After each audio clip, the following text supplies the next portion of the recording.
అడగగా వారు యోహోను బాప్తిస్మమునిచ్చిన ఆ బాప్తిస్మమును తీసుకున్నాం. ఏమంటున్నారు? ఏం బాప్తిస్మం తీసుకున్నావయ్యా? ఏమోనయ్యా, ఇదిగో మా సేవకుడు బాప్తిస్మం ఇచ్చి యోహోను నీళ్ళల్లో ముంచాడు, నేను మునిగాను. ఏం చెబుతున్నారు వాళ్ళ సమాధానం? బాప్తిస్మం, ఏ బాప్తిస్మం తీసుకున్నావు, ఎలాంటి బాప్తిస్మం తీసుకున్నావు అని అంటే, ఏమో అది ఏం బాప్తిస్మమో నాకు తెలియదు, ఇదిగో బాప్తిస్మం ఇచ్చి యోహోను నీళ్ళల్లో ముంచాడు, నేను మునిగాను, లేచాను, అంతే. అది ఏ బాప్తిస్మమో నాకు తెలియదు. ఈరోజు సంఘములో దేవుడు నేర్పించుచున్న ఆత్మ సంబంధమైన పాఠాలను నేర్చుకోలేకపోతున్నాం.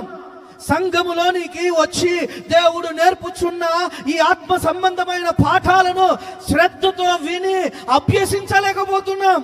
దానిని అంగీకరించి నీ జీవితంలోనికి చేర్చుకోలేకపోతున్నావు. బాప్తిసం ఇచ్చి యోహోను చెప్పాడు, బాప్తిసం ఇచ్చి యోహోను ముంచాడు, మేము మునిగేము. ఆయన ఇచ్చిన బాప్తిసం తీసుకున్నాం. అది ఎందుకు ఇచ్చాడో మాకు తెలియదు, మేము ఎందుకు తీసుకున్నామో మాకు తెలియదు. ఈరోజు చాలా మంది అర్థము లేకుండా తీసుకునే బాప్తిస్మము వ్యర్థమైపోతుంది. బాప్తిస్మం మీద అవగాహన, బాప్తిస్మం మీద ఆలోచన, బాప్తిస్మం మీద ఒక పట్టు లేకుండా, దేవుని సత్యమును అర్థం చేసుకోకుండా ఎలా పడితే అలా బాప్తిస్మం తీసుకుంటే ఆ బాప్తిస్మము నీ ఆత్మీయ జీవితంలో ఎటువంటి మార్పు తీసుకురాలేదు. ఈరోజు నేను బాప్తిస్మం తీసుకోవాలి. ఏ బాప్తిస్మం తీసుకోవాలి తెలుసా? పూర్తి అవగాహనతో తీసుకోవాలి. దేవుడు మనకు నూతన ప్రత్యక్షతనిచ్చి మనకు నేర్పించును గాక. ఆత్మ సంబంధమైన ఆ బాప్తిస్మము నువ్వు తీసుకోలేదా?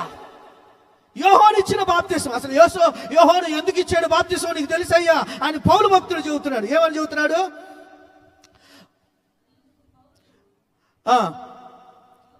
యోహోను తన వెనుక వచ్చు అని యందు, అనగా యేసునందు విశ్వాసం ఉంచవలనని ప్రజలతో చెప్పుచు మారు మనసు విషయమైన బాప్తిస్మము ఇచ్చెను. యోహోను ఇచ్చిన బాప్తిస్మం యొక్క అర్థం ఇదేనయ్యా, యేసునందు విశ్వాసం ఉంచమని అంటున్నాడు. యేసు యందు పరిపూర్ణమైన నమ్మకము, యేసు యందు పరిపూర్ణమైన విశ్వాసము ఉంచి నీవు మార్పు చెందడానికి బాప్తిస్మం తీసుకో. మారిన తర్వాత బాప్తిస్మం తీసుకోమంటలేదు.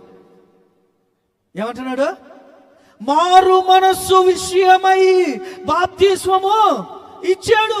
నీవు బాప్తిస్మము తీసుకుంటేనే మార్పు మొదలవుతాది. నువ్వు బాప్తిస్మము తీసుకుంటేనే మారు మనసు క్రమక్రమముగా మారుతూ ఉంటుంది. దేవుని రూపములో